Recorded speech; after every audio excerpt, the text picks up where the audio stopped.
여호수아 5장. 드디어 이렇게 여호수아 군대가 요단강을 이제 건넜죠. 맞습니까? 앞장에서 보니까는 요단강 물이 어떻게 해요? 쫙 갈라졌죠. 그렇죠? 예. 제가 더워서 옷을 좀.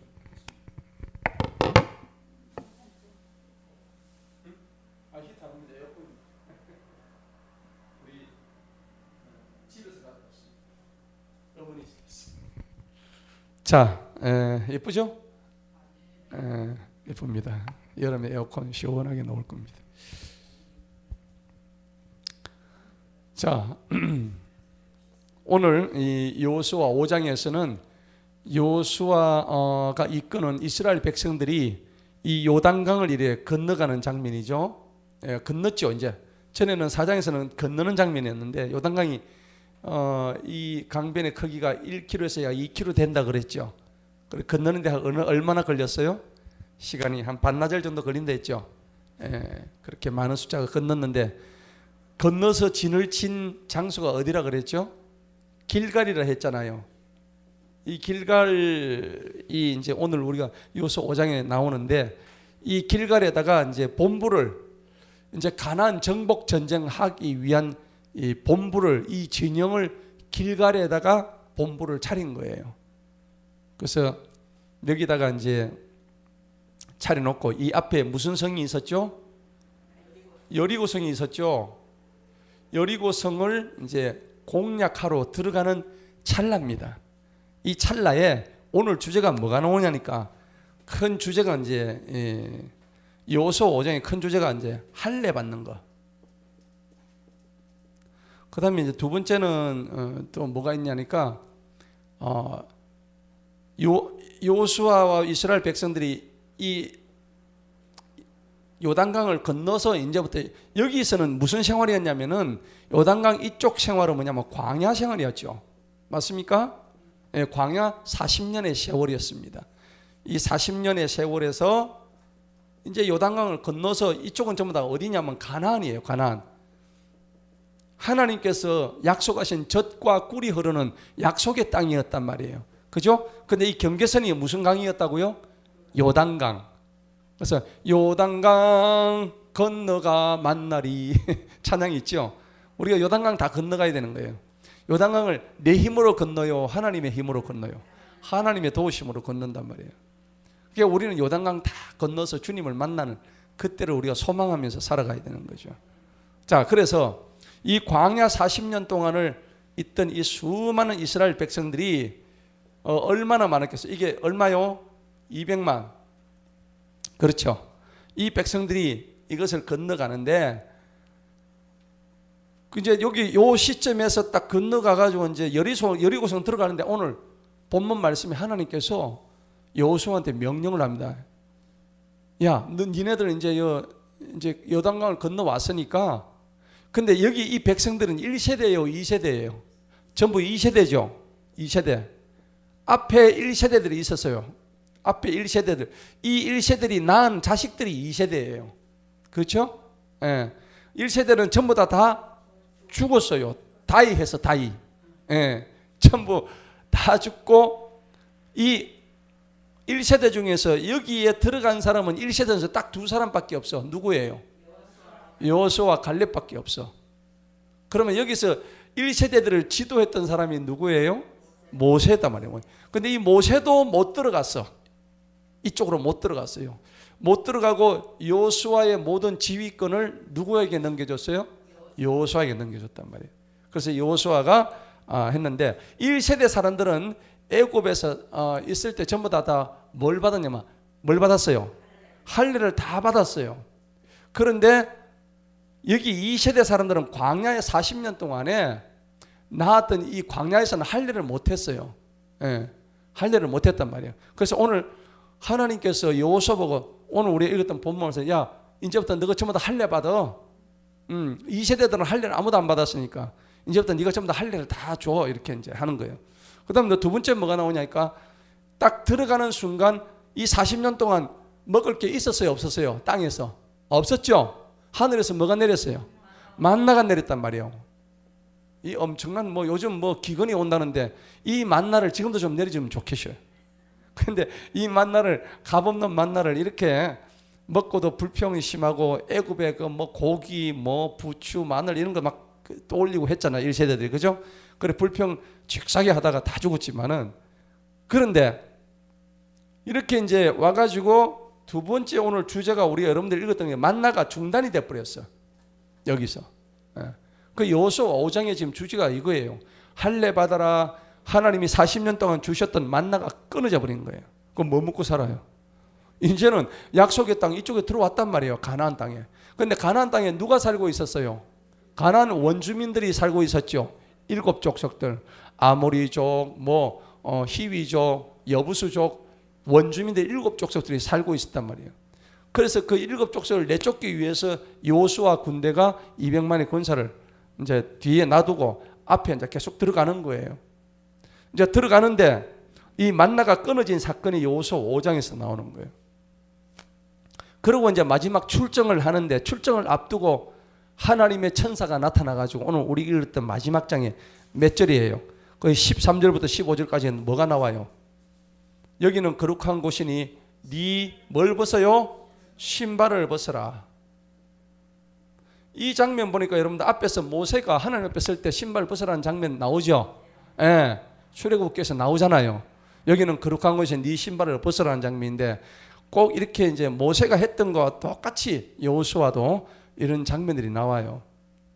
자, 그래서 오늘 전체적인 개요를 제가 말씀을 드렸는데 이해가 가지요? 예, 그러면은 하나하나씩 좀 알아보도록 하겠습니다.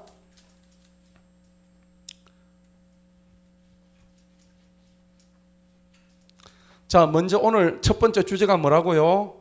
할례입니다. 자, 1절 한번 보십시다. 1절. 1절을 보시게 되면 요르단 서편에 있는, 아까 강 저쪽 편에 서쪽에 있는 아모리 사람들, 이 사람들은 아주 대인들이에요. 키가 커요. 거인 족속도 비슷하게. 그다음 아모리 사람들의 모든 왕들과 해변가에 있는 가나안 사람들, 즉 지중해 쪽에 있었던 가나안 사람들, 다 서쪽이죠. 강으로 봤을 때는. 이 왕들이 주님께서 우리가 요단강을 건널 때까지 이스라엘 자손 앞에서 요단강의 물을 어떻게 하셨다고? 1절에 보세요. 마르게 하셨죠. 하나님이 요단 강물을 딱 끊어버렸어요. 이 말을 듣고 이스라엘 자손으로 하여금 그들의 마음이 어떻게 되었어요? 그 소식을 듣고 놀래버렸죠. 아니, 저 백성들은 도대체 어떤 백성이길래 요단강을 하나님이 강 물줄기를 끊어가지고 그걸 마른 땅으로 지나갈 수 있는 그런 능력을 가진 족속들인가? 그 말을 듣고 얘들이 지금 혼비백산한 거예요. 정신을 다 잃어버린 거예요. 여러분, 여호수아 2장에 보면은 기생 라합이 그 당신네들이 어떻게 용맹했고 어떻게 해서 왔다는 것을 듣고 자기가 아주 놀랬다고 하는 장면이 나오잖아, 그죠? 예, 그 여호수아 2장의 앞에 9절 10절을 보면 그 말이 나와요. 나는 당신들이 용맹을 듣고 이미 알고 있기 때문에 나는 당신들의 목숨을 구해준다. 그래서 기생 라합이 그 붉은 줄을 위에서 내려주죠. 그래서 나는 당신들이 하나님을 믿는다.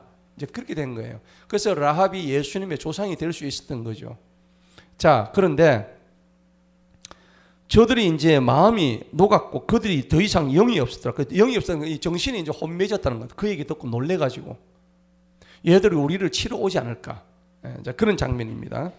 자, 그런 때에 이제 실제 그래 되죠. 나중에 보면 이제 여호수아 군대가 가가지고 완전 다 쳐버리는 거예요. 자, 2절을 보십시다. 그때에 주님께서 여호수아에게 말씀해, 너는 예리한 칼을 만들어 이스라엘 자손을 다시 두 번째로 할례하라는 의미가 알겠죠? 첫 번째 할례는 누구한테 했어요? 1세대한테 했다고. 지금 있는 얘들 말고 저가 아버지 세대. 예. 자, 여기서 이제 우리 할례를 행하라 하는데 할례가 뭐예요? 정확하게 무슨 표피? 남자 성기의 포피입니다. 표피가 아니고 포피입니다. 정확하게 하세요. 남근의 귀두에 있는 포피입니다. 표피가 아닙니다. 귀두에 있는 포피를 잘라내는 겁니다. 잘라내는 거죠. 예, 잘라내는 거다. 자, 여러분들 이 할례라는 걸 정확하게 성경에서 이 의미를 오늘 정확하게 아셔야 돼요. 그런데 원뜻이 뭐냐? 남자의 남건의 기두에 있는 포피를 잘랐는데, 근데 왜 하나님은 할례를 할 것 같으면은 귀에 구멍을 뚫든지 코에 뭐 콧구멍을 뚫든지, 그러면 되는데 왜 할례를 하느냐고. 여러분 어떻게 생각하세요? 이 이유가 뭘까요? 뭔가 이유가 있었을 거 아니에요. 그죠? 여러분, 남자의 성기든 여자의 성기든 전부 다 은밀한 곳입니다. 맞죠? 이 은밀한 곳이고, 은밀한 곳이고 또 부끄러운 장소고 그래요. 그렇죠? 그래서 이 은밀한 곳은 두 가지 의미가 있어요. 어두움이라는 의미가 있고, 그죠? 그 다음에 이 은밀하고, 그 다음에 이것은 은밀하기 때문에 성결해야 된다 하는 두 가지 의미가 있어요. 다른 하나는, 그러니까 창세기 3장 7절에 보면은 아담과 하와가 죄를 짓죠. 짓고 제일 먼저 눈을 딱 뜨니까 자기 뭐가 보였어요? 벗은 몸이 보였죠. 제일 먼저 가린 게 어디부터 가렸어요? 눈 가렸습니까? 코 가렸어요. 이렇게 된 거예요. 맞죠? 이게 뭔데? 이게 지금 부끄럽게 여겨진 거예요. 이 본능이란 말이에요. 본능. 이게 제일 부끄러운 거예요 지금. 그러니까 자기들이 벗은 몸을 보고 나뭇잎으로 중요 부위를 가렸더라. 이래 되는 거예요.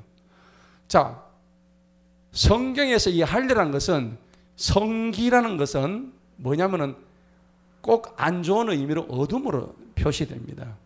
성적 타락을 의미하는 겁니다. 그죠? 성적 타락을 의미하기 때문에 이것을, 이 육체잖아요. 육체의 일부입니다. 그렇죠? 우리 육신의 일부 중에서 잘라내야 될 것이, 코를 잘라내면 안 되잖아. 좀 죄짓다 해가지고 귀 잘라내면 어떻게 될까요? 문제가 있죠. 그리고 또 문제가 있어요. 아니, 할례를 받으면 남자만 왜 할례 받느냐고.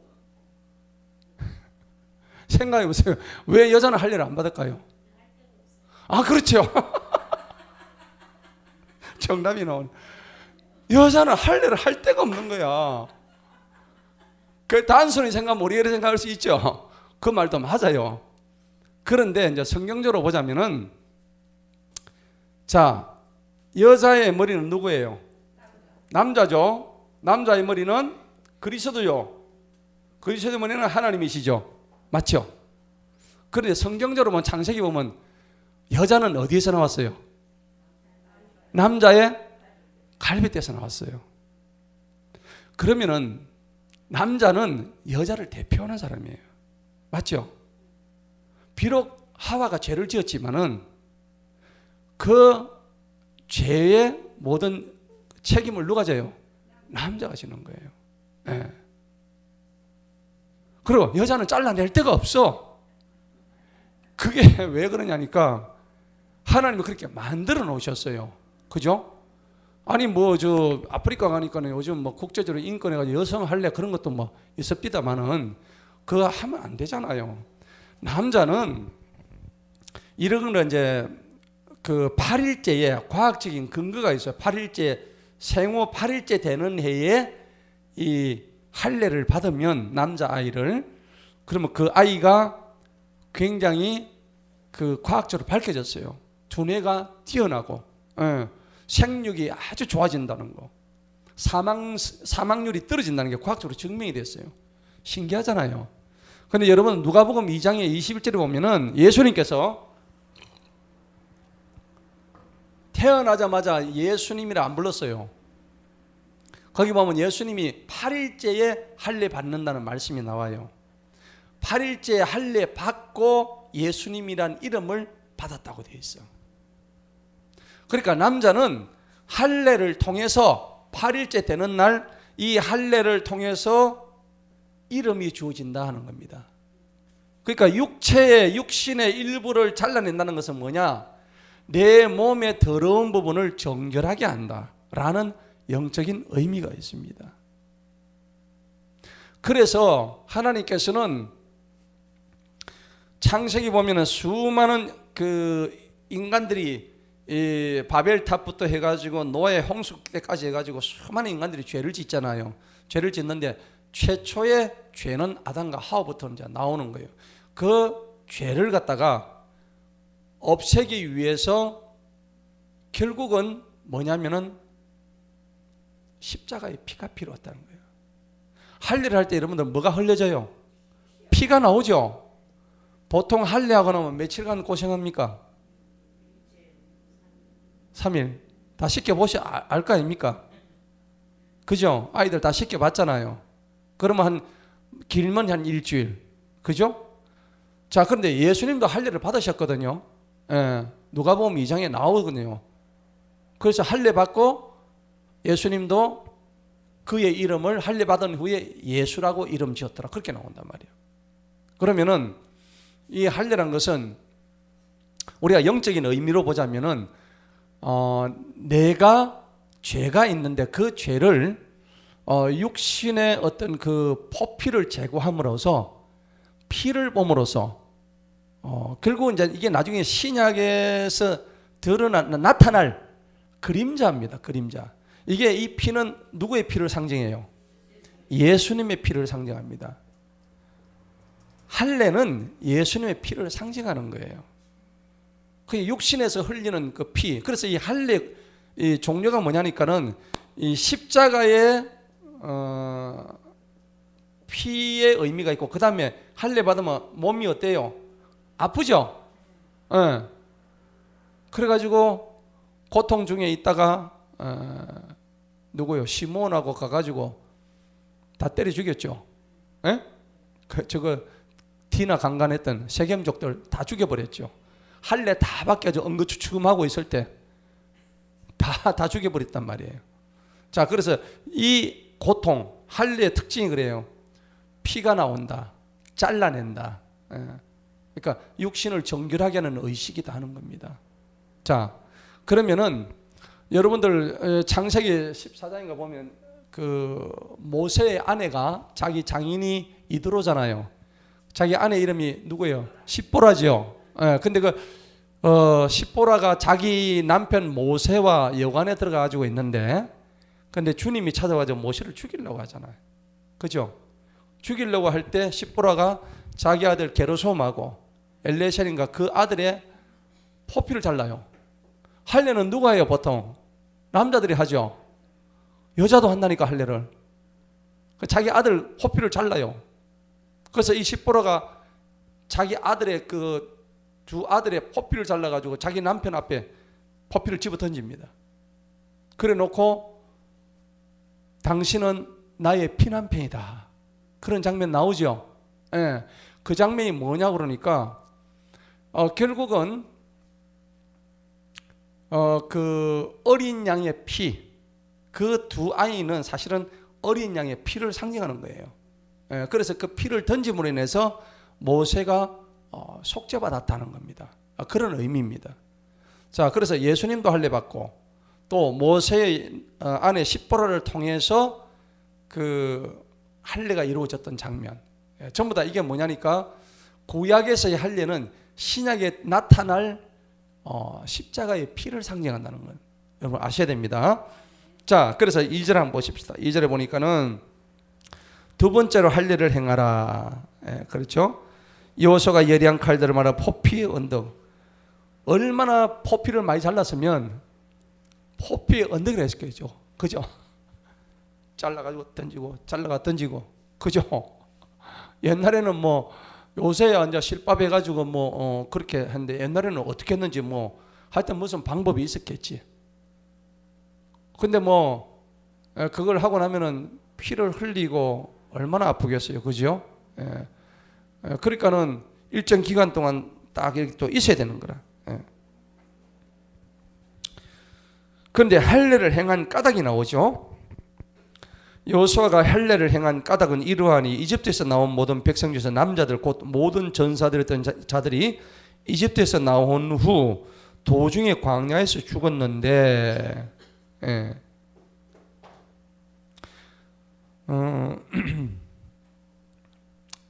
이제 나온 모든 백성은 할례를 받았으니 이것은 그들이 이집트에서 나온 후 도중에 광야에서 태어난 모든 것은 할례를 받지 못하였습니다. 이건 제가 설명드렸죠. 예, 그렇습니다.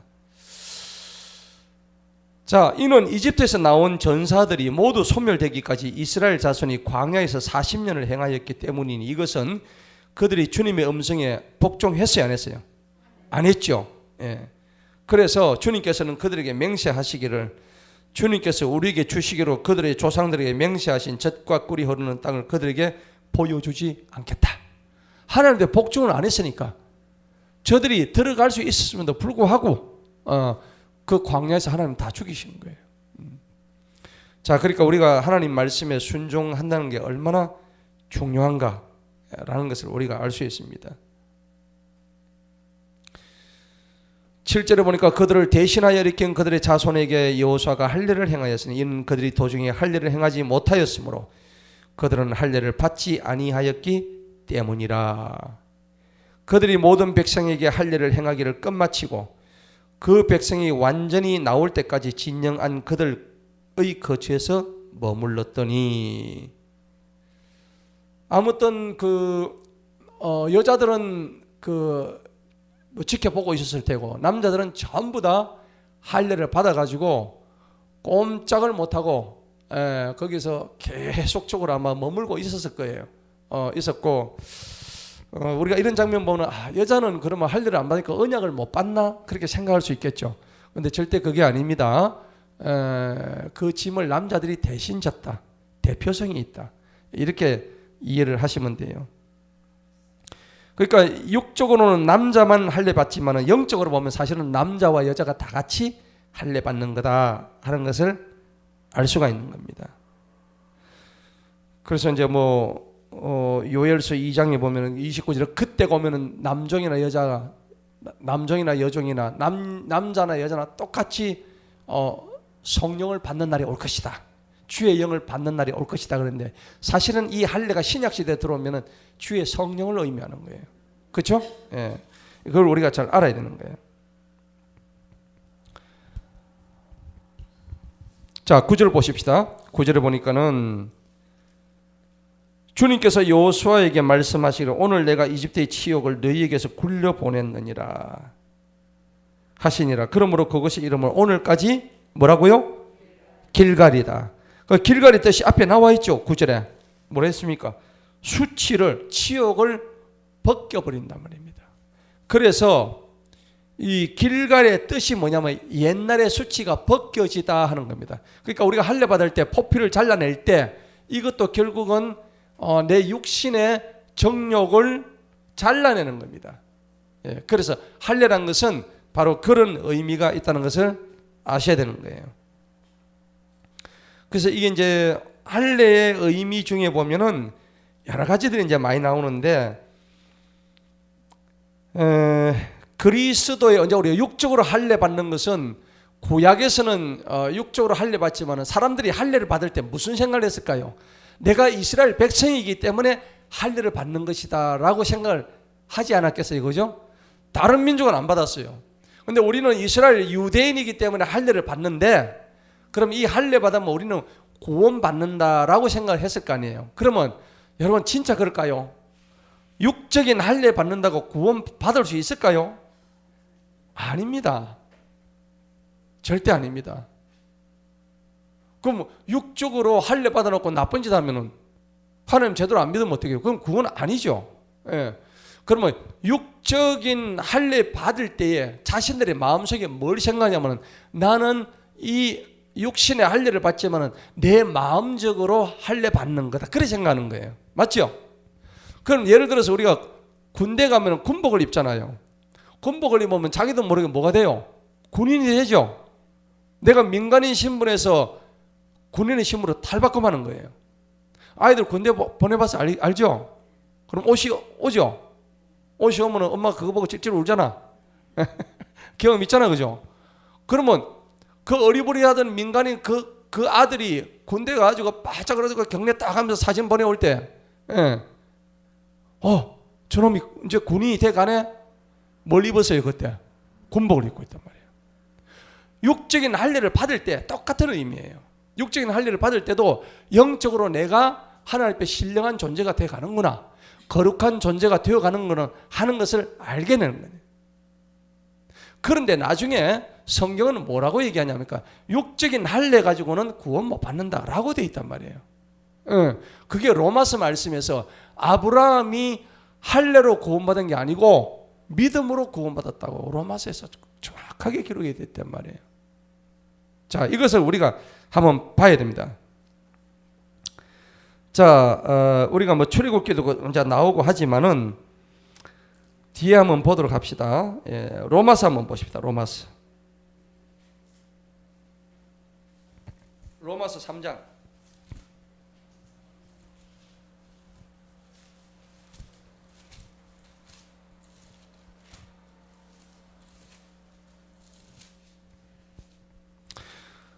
로마서 3장에 보니까는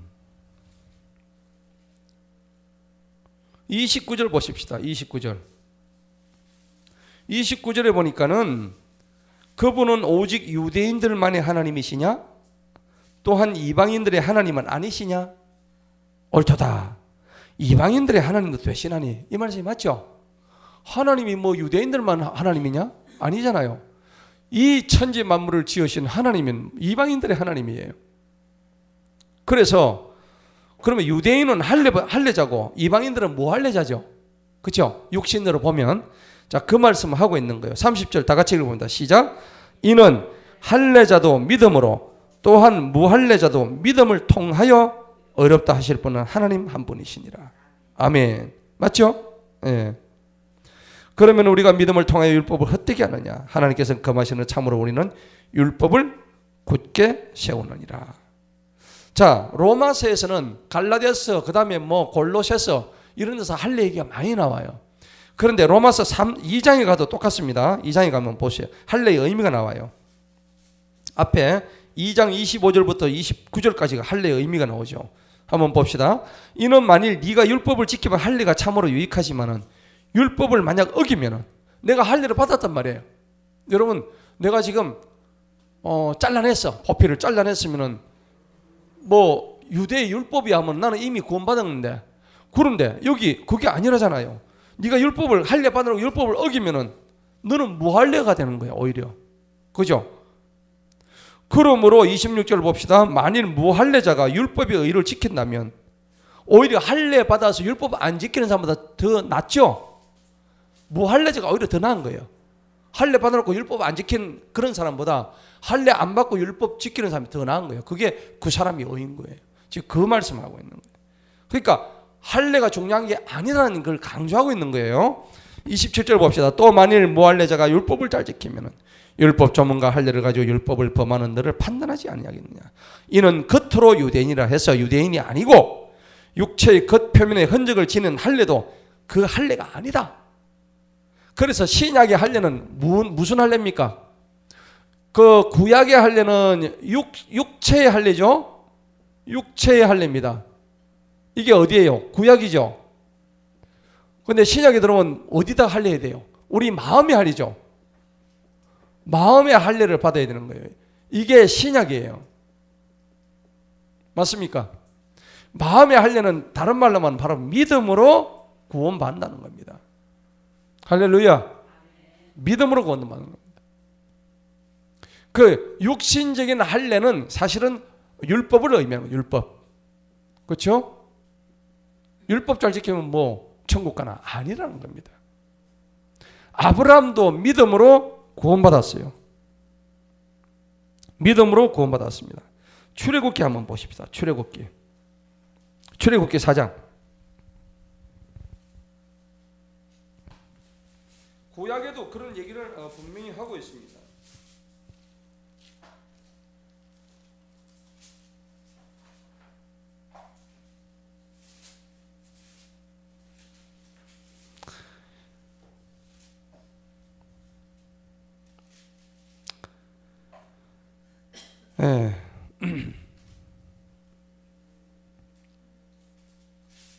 믿음에 대해서 강조를 하는데 5절 한번 보십시다. 말씀하실 그것으로 그들이 자기 조상들의 주 하나님 곧 아브라함의 하나님, 이삭의 하나님, 야곱의 하나님께서 내게 나타난 것을 뭐 한다고? 믿게 하기는 거죠. 믿죠. 예. 믿음이에요. 믿음. 8절에 보니까 이 일 후에 만일 그들이 첫 표적의 음성에 귀를 기울이지 않으면 너를 믿지 아니하면 그들이 나중 표적의 음성을 믿을 것이니라. 결국은 이제 우리가 이 믿음에 대해서 계속 얘기하고 있는 거예요. 자, 한 군데 먼저 찾아봅시다. 골로새서 2장을 한번 보십시다. 골로새서 2장.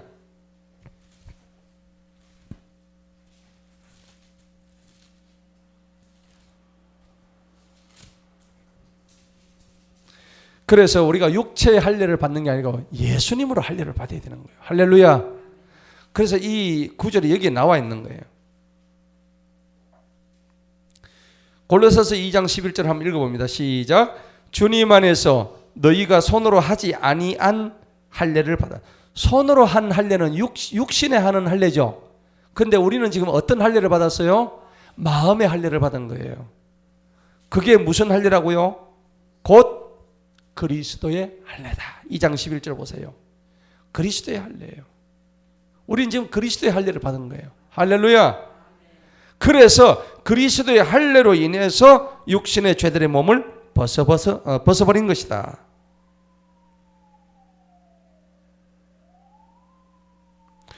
자, 그래서 우리 중요합니다. 그게 이제 12절에 나오는 우리가 그래서 세례받고 침례받는 거예요. 우리가 침례받죠? 세례받죠? 그게 우리 과거의 율법대로 했던 육신의 할례를 대신한 그게 바로 침례고 세례인데 이 침례와 세례도 우리가 받았다 해서 그 구원하고 관계 없습니다. 뭐 침례받고 세례 거짓으로 받고 난 뒤에 내가 뭐 하나님의 법을 지켜야 한다 아무 소용이 없죠. 문제는 뭐냐니까 이 마음의 할례는 믿음이란 건데 이 믿음은 결국 따지면은 성령의 충만함입니다. 할렐루야. 성령이 내 속에 충만하지 않으면은 아무 소용이 없다는 겁니다. 자, 그래서 할례 언약은 하나님의 언약인데 이 하나님의 언약으로서 하나님의 백성이 됐다는 증표로 이 창세기 17장에 그대로 나오는 장면들이죠. 예. 아무튼 할례든 무할례든 믿음으로 구원받는 사실을 우리가 알아야 될 것입니다. 자, 이제 10절을 보십시다. 10절에 보니까는 이스라엘 자손이 길갈에 드디어 이제 진을 쳤어요. 그달 14일 저녁에는 여리고 평원에서 유월절을 지켰다. 유월절. 여러분, 유월절이 이스라엘 백성들이 애굽에서 탈출할 때 그것을 기념하기 위해서 만든 게 뭐예요?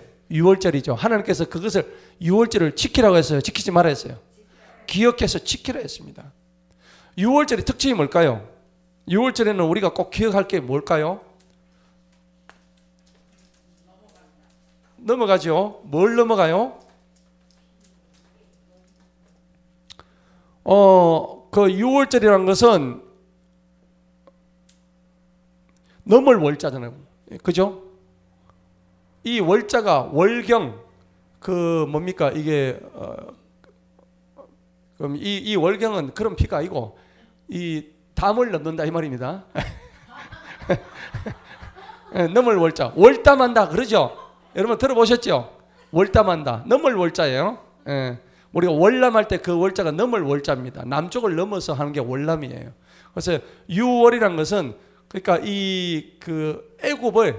애굽의 탄압과 압제를 넘어서 빠져나왔다 이 말입니다. 그것을 기념하는 절이라 이 말입니다. 그 월경도 월경 맞아요. 어쨌든 월경이란 것은 담을 넘는다 이런 뜻입니다.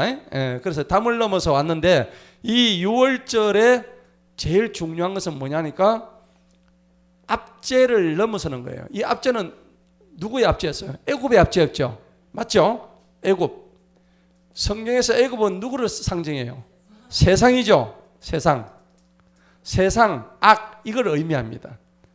세상과 악의 그 모든 지경에서 유월 넘는다, 월경한다. 그래서 이 압제를 넘어오는데 그냥 넘어왔어요? 뭐로 인해서 넘어왔어요? 피가 필요했죠. 무슨 피였어요? 어린 양. 어린 양의 피가 필요했다고. 그래서 이 어린 양의 피는 나중에 신약시대는 누구를 의미해요? 이건 예수님의 피를 의미하는 거예요. 예수님의 피인 거예요. 그래서 이 예수님의 피가 저들의 모든 죄를 깨끗게 해주시는 거예요. 그죠? 예. 그래서 이 유월절을 지켜라 하는 겁니다. 그래서 저들이 길갈에 와가지고 지금 10절에 보니까 유월절을 지킨 거예요. 그래서 이스라엘 백성들이 이 압제, 고통 400년 동안의 압제에서 벗어나서 그래서 자신들의 이스라엘 백성들의 수치잖아요. 어쩌면은 노예 생활했잖아요. 그래서 이 유월절은 그 노예 생활의 수치, 고통을 벗어난 것은 이걸 기념하는 거예요. 이 말은 무슨 말이냐? 우리도 유월절을 가져야 되는 거예요. 어디로부터? 세상으로부터. 우리도 유월절을 가져야 되는 거야. 할렐루야. 우리도 누구의 피로? 예수님의 피로. 이 당시에는 어린 양이 피를 어디다 발랐어요? 문설주에 갖다 발랐잖아요. 그죠? 문설주에다가 이 문지방하고 이런 쪽에다가 이 피를 발랐어요. 이렇게. 이를 피를 바르면은 어떻게 돼요? 넘어가죠. 그죠? 이 재앙을 다 넘어가는 거예요. 그래서 패스 오버가 되는 거죠. 패스 해가지고 그냥 오버 돼버리는 거예요. 자, 그래서 6월절을 지킨 거예요. 하나님께서 지키라 했기 때문에 여호수아는 그렇게 그대로 지킨 거예요. 자, 그리고 이제 11절 한번 볼까요? 11절에 보니까는 6월절 이튿날에 그 땅의 묵은 곡식을 먹되, 이제 드디어 가나안 땅에서 난 곡식을 드디어 먹기 시작했어요. 묵은 곡식이죠. 바로 그날에 누룩 없는 과자들과 볶은 곡식을 먹었더라. 누룩 없는 과자를 먹는 이유가 뭐예요? 누룩을 안 넣은 이유. 누룩은 맛이 있죠. 예.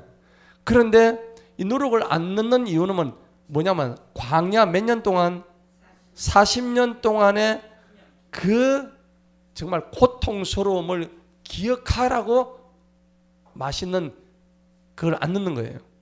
여러분 밀가루 우리 파리바게뜨 가면은 빵 맛있잖아요. 안 맛있나? 냄새 나면 어때요? 솔솔 벌써 군침이 도네. 근데 거기 만약에 효모를 안 넣었다, 발효하는 그 뭐 효모를 안 넣었다 그러면은 그냥 밀가루 반죽이에요. 밀가루 떡 먹어보셨어요? 맛없는 거? 맛없잖아요. 후라이팬에 밀가루만 넣어가지고 발효도 안 시켜가지고 밀가루만 해가지고 그냥 먹으면 맛이 없잖아요. 그런데 그걸 발효시켜가지고 효모를 넣고 이렇게 부풀게 해가지고 먹으면 얼마나 맛있어요. 그런데 이스라엘 백성들은 그 발효를 안 시키고 아까 얘기했던 그냥 몸이 건조한 밀가루 떡을 먹었어. 무엇을 기념한다고? 광야 생활 40년 동안에 너희들이 고통스러웠던 그것을 기념하기 위해서, 그래서 그 떡을 무슨 병? 무교병이랬단 말이야. 이 무자가 뭐예요? 없을 무자, 교자는 발효할 교자, 발효 효모를 안 넣었단 말이에요. 병자는 뭐예요? 전병 할 때 이 병자는 떡병자입니다. 예. 발효제를 넣지 아니했던 떡을 무교병이라는 거예요. 그럼 발효제를 넣은 떡은 무슨 병이에요? 유교병입니다. 성경에 무교병, 유교병 다 나오죠. 그래서 여러분들 무교병 하면은 이게 뭐 무슨 질병의 이름인가 그 생각하시면 안 돼요. 예. 자, 12절에 넘어갑시다. 12절에 가니까는 드디어 이제 만나 얘기가 나오는 거예요. 그들이 그 땅에 묵은 곡식을 먹은 이튿날에 뭐가 그쳤어요? 만나가 그친 거예요. 이스라엘 자손이 다시는 만나를 얻지 못하였으며 그들이 그의 가나안 땅의 열매를 먹었더라. 너무 슬픈 일이네요. 여러분 슬퍼요, 안 슬퍼요? 하늘에서 만나가 떨어졌대요. 이제 안 내린대요. 여러분들은 어떨까요? 고생 시작인가요? 언제까지 하나님 주시는 만나를 먹어야 될까요? 아니죠. 한 40년 먹었으면은 나는 신물 날 것 같아. 40년이 뭐야? 40일 먹어도 진짜. 그래서 내가 불평하는 장면이 나왔잖아요. 그런데 그렇게 물리지 않을 정도로 우리가 쌀을 먹는데 물리는 사람 있습니까? 밥 먹는데 안 물리잖아요. 그러니까 이 만나도 아마 그런 종류의 것이지 않았을까. 그런데 우리가 밥만 먹어요? 외식도 해요? 외식하잖아요. 밥 아무리 먹어도 한 번씩 외식하고 짜장면도 먹고 싶고 빵도 먹고 싶고 그러잖아요. 그래서 이들은 아마 그런 의미로 그렇게 불평을 했을 것 같아. 그런데 이 만나는 그렇게 맛이 있었는데 하나님이 만나를 끊으신 게 축복을 끊으셨을까요? 아니면 축복을 안 끊었을까요? 만나를 공급하지 않는 이유가 있어요. 예. 여러분 잘 보세요. 만나 공급을 끊은 이유가 있습니다. 하나님이. 굉장히 중요한 겁니다. 만나 공급을 끊은 이유가 있는데 몇 년 동안 주셨죠? 40년을 만나를 줘서 어디서 내려왔어요? 하늘에서 그냥 막 먹을 게 내려와. 와, 지금 한번 그래봤으면 좋겠네. 근데 여러분 첫 번째 생각해 보시다. 만나는 어디에서만 주어지는 거예요? 광야에서만 주어지는 겁니다. 이건 여러분들 이걸 기억하세요. 하나님이 주시는 것은 내가 광야에 있을 때 주시는 거예요. 지금 여러분과 저는 어쩌면 광야에 있는지도 몰라요. 광야가 아니어서는 만나를 안 주셔요. 오늘 성경적인 의미를 분명히 보셔야 됩니다. 이 광야라는 것은 어떤 곳이냐면은 풀 한 폭이 안 나요. 아무것도 없어요. 물도 없어가지고 모세가 반석을 치니까 거기서 물이 나올 정도예요. 이 광야라는 의미는 뭐냐니까 이 인간의 힘으로는 어떤 것도 할 수 없는 그런 상태를 의미합니다. 지금 저와 여러분이 광야에 있다면은 하나님이 그러면 그 공식에 대입하면 만나를 주실까 안 주실까요? 당연히 주시게 되어 있다니까. 주시죠. 아멘 아닙니까? 그죠? 나는 지금 광야에 안 있어. 그러면 만나 안 주셔. 만나는 언제 내리냐면 광야에서 주신 거예요. 내가 지금 광야에 안 있고 나는 지금 뭐 가나안에 들어왔다면 이 만나 안 내립니다. 자, 하여튼 그렇게 보시면 되고 여기 이제 보니까는 묵은 곡식 이제 얘기하는데 이제 이 만나에서 묵은 곡식으로 넘어가는 거죠. 자, 그래서 이 만나 공급의 의미 이렇게 생각이 되는 거죠. 만나 공급의 의미. 만나 공급의 의미입니다. 이게 무슨 의미냐? 이 광야에서는요 여러 가지 상황이 많이 나옵니다. 하나님은 어떤 상황에서도 우리를 뭐 하실까요? 책임을 지신다. 이걸 아셔야 되는 거예요. 만나 공급하시는 의미가 여기 있다는 겁니다. 내가 어떤 상황이 있다 하더라도 나는 하나님의 자녀인 거예요. 맞죠? 예. 여러분 갓난아기가 뭐 지가 밖에 나가지고 돈을 벌어야 돼요? 먹을 거 사가줘야 돼요? 아니잖아요. 걔는 울기만 하면 돼. 그럼 여러분들이 뭐 밖에 가서 날펀파리를 해서라도 그 아이를 먹이지 않겠어요? 그렇잖아요. 그게 부모의 마음이잖아요. 아버지 마음 똑같은 거예요. 그러면 우리도 똑같이 어떤 상황, 이 어떤 상황이 바로 이 광야 상황이란 말이에요. 광야에서는 뱀도 있고 뜨거운 햇볕도 있고 밤에 추위도 있고 물도 없고 돌멩이, 바람 아무것도 없는 거예요. 진짜로. 어떤 상황에서도 하나님이 우리한테 뭘 해주신다고? 책임을 져주신다는 이게 만나 공급의 의미란 겁니다. 예. 그리고 이제 세 번째는 뭐냐니까는 여러분 만나는 영원한 음식이 아닙니다. 예. 이것은 가나안, 이 가나안은 어디죠? 천국입니다. 천국. 가나안 가는 과정이죠. 가나안으로 가는 그 과정의 양식입니다. 양식일 뿐입니다. 그래서 이 광야에서 우리가 만났을 때 하나님이 주시는 그 은혜를 우리가 알아야 되는데 마태복음 6장 33절에 보면 너희는 먼저 뭘 구해요? 그의 나라와 그의 의를 구하라. 그리하면 이 모든 것을 너희에게 다 더해 주시리라. 할렐루야. 그걸 아셔야 되는 거예요. 그것만 오시면 그 비밀을 깨닫는 사람은 두려울 게 없는 거예요. 예, 진짜로 그래요. 제가 요즘 특별한 진짜 그 마태복음 6장 33절에 해당되는 분들을 제가 계속 만나고 있어요. 신기해요. 예.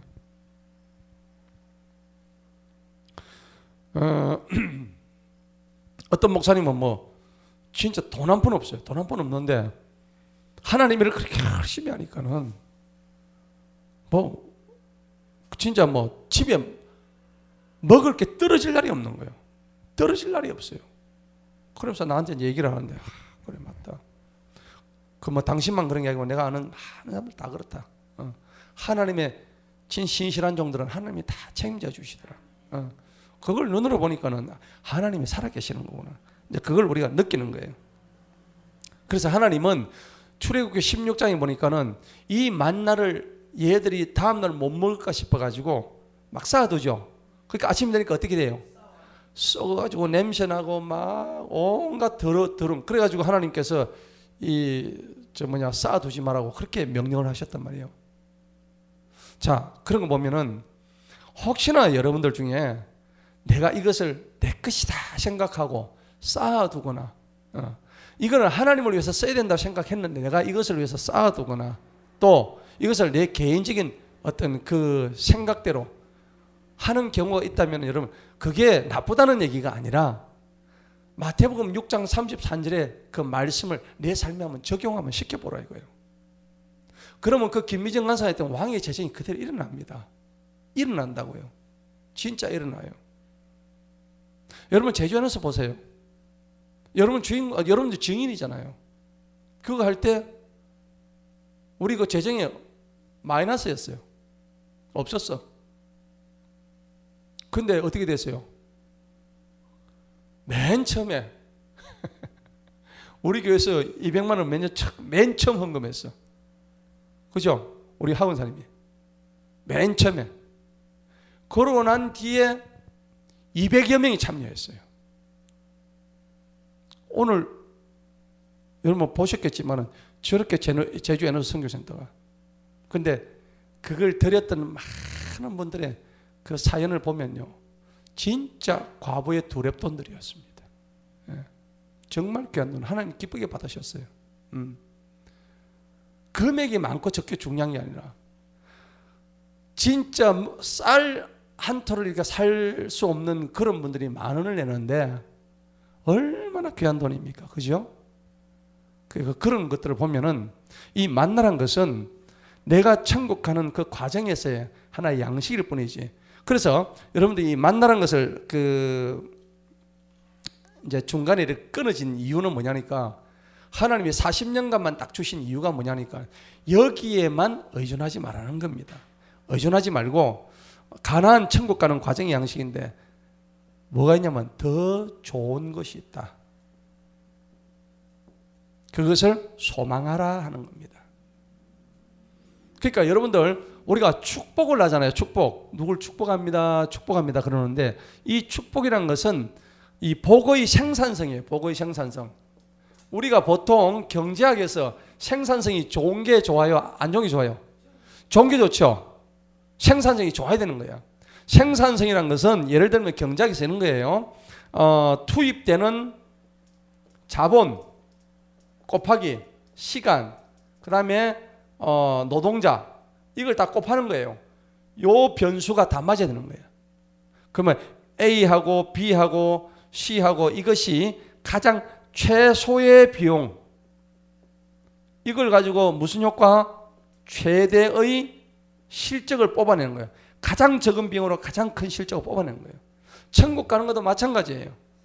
천국 가는 것도 복의 생산성을 따진다면은 우리가 만나만 얻어먹고 있던 그런 세월에서 만나는 내가 능동적이에요? 수동적이에요? 수동적이잖아요. 맞죠? 하늘에서 떨어지기를 바라는 거잖아. 그런데 하나님께서 가나안으로 가는 과정의 양식을 주셨어. 이건 뭐냐? 우리의 믿음대로 내 믿음대로 될지어다. 할렐루야. 네 믿음대로 되는 거예요. 이제는 만나만 받아 먹다가 이제는 저 만나가 딱 끊어지니까 하나님께서 대신에 뭘 주셨냐? 축복권을 주신 거예요. 우리가 어떤 거냐? 믿음의 축복인 거예요. 네 믿음의 분량만큼 가져가라 이 말입니다. 할렐루야.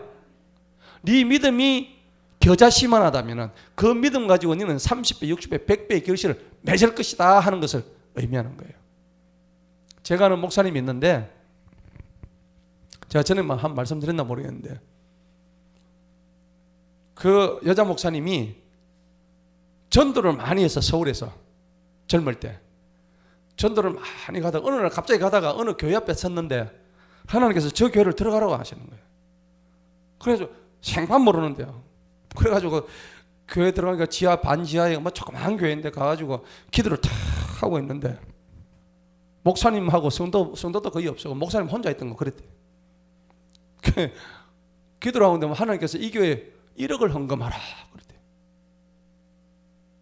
마침 그때 자기가 집 팔은 돈이 있어가지고 하나님이 그런 말씀하면 자기는 뭐 뒤도 안 돌아보고 오늘 요소처럼 할례를 해가면 그냥 그대로 했고 무릎을 꿇으라면 그대로 꿇었고 이 요소처럼 시킨 대로 그냥 그 자리에서 돈을 빼가지고 헌금을 하고 나왔다.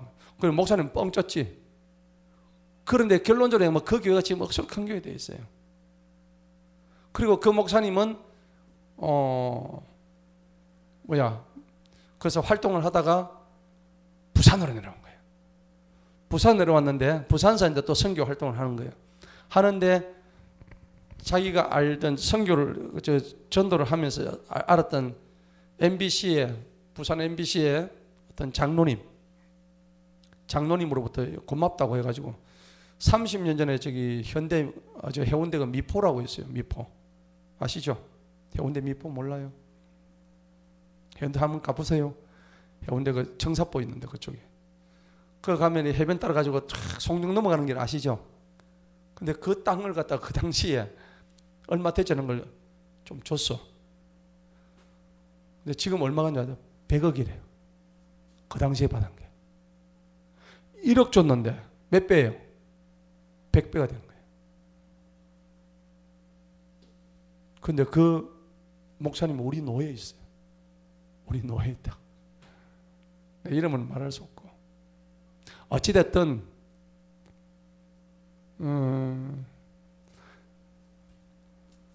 네 믿음대로 축복하나요? 만나는 그냥 하늘에서 떨어지기를 바라고 입을 벌리고 있는 상태지만은 그런데 만나를 끝내버리고 이제는 네 믿음으로 정치해라. 네 믿음대로 될지어다. 네가 네 믿음으로 구한 대로 받을 것이다. 근데 믿음이 적어가지고 믿음이 적으냐? 네가 왜 의심했느냐? 하나님이 주실 거로 믿지 않았다면은 그걸 받아갈 수가 없는 거예요. 그래서 아까 제가 말씀드린 이 복의 생산성, 축복이라는 것은 자기가 얼마나 하나님 앞에 그러니까 경제학적으로 투자한 대로 가져간다 이 말이죠. 하나님 앞에 내가 내 믿음을 보이는 대로 하나님께서 주신다는 것을 기억하시기 바랍니다. 예. 자, 그래서 우리에게 주어진 그 가능성의 의미, 복의 결실은 우리가 창출할 수 있는 능력에 달려있다. 여러분 그런 자가 되시길 축복합니다. 예. 자, 만나가 이제 거기서 이제 끊어진 거예요. 하늘 양식은 바로 이제는 성령. 그래서 이게 이제 이 만나가 끊어지고 하늘 양식, 이 양식은 뭐냐면은 결국은 성령입니다. 그 다음에 주님의 영입니다. 이것을 우리가 받아서 살아가는 거예요. 근데 여기 가장 중요한 것은 바로 말씀입니다. 말씀. 이것이 생명 양식이라 했죠. 오늘 저와 여러분들이 계속적으로 아침마다 그래 성경 읽고 올리고 하는 이 성경의 말씀들이 생명의 양식이 되는 거예요. 자, 13절 보십시다. 이제 신발 벗는 장면이 나오죠. 여호수아가 여리고에 가까이 왔을 때 눈을 들어본즉 보라 한 사람이 그의 손에 칼을 빼들고 마주 서 있으므로 여호수아가 그에게 다가서 너는 우리 편이냐 아니면 저 대적들의 편이냐 하니 그가 말하기를 아니라 주님의 군대의 대장으로 내가 지금 여기 와 있느니라 하니 여호수아가 얼굴을 대고 땅에 엎드려 경배하고 이르기를 나의 주인이여 주인에게 무엇을 말씀하려 하시나이까. 금방 할 수가 있죠. 예. 그러니까 주님의 군대 대장이 여호수아에게 말하기를 네 발에서 뭘 벗어요? 신발을 벗어라. 네가 서 있는 것은 거룩하다. 여러분 우리가 누구 앞에 신을 벗는다는 것은 어때요? 누구 앞에 신을 벗는다는 것은 그 사람 앞에 내가 순종을 의미하는 겁니다. 그죠? 예. 지금 전쟁을 준비하고 있는 여호수아가 낯선 사람 하나 왔다고 그 신발 벗을 사람이 아니거든요. 신발에 구두끈을 동여 매고 지금 전쟁을 나가야 될 사람인데 낯선 사람이 갑자기 뻥 나타났는데 이게 사람인지 천사인지 모르고 있다가 네 누구네 그러니까 나 하나님 보내서 온 군대 대장이다 그러니까 거기서 그냥 즉각적으로 무릎을 꿇고 네 신발 빨리 벗어. 그러니까 바로 벗어버립니다. 하나님 명에 순종하는 이러한 여호수아의 모습입니다. 여러분 여호수아는 진짜 전사였어요. 용맹스러운 하나님의 전사였습니다. 그런데 그의 힘의 원천은 어디서 있으면 그가 잘나고 힘이 좋고 해서가 아니라 전적으로 하나님의 도우심으로 됐다는 것을 우리가 아셔야 됩니다. 예, 그것을 알 때에 오늘 여호수아 5장에서 말씀하시는 이 여호수아의 이런 모습들을 보니까는 참으로 대단한 종이다 하는 것을 알 수가 있고 하나님께 전적으로 순종했던 이 여호수아를 통해서 또 우리는 종이 된 자세를 우리는 배워야 됩니다. 그래서 뒤에 이 여호수아 마지막 24장에 가면은 여호수아를 뭐라고 표현했냐면 하나님의 종 여호수아는 몇 세에 죽었더라 그렇게 기록되어 있는 거예요. 근데 우리는 수많은 사람들이 하나님의 종이 아니에요. 그냥 마귀의 종 누구누구는 억울하게 죽었더라.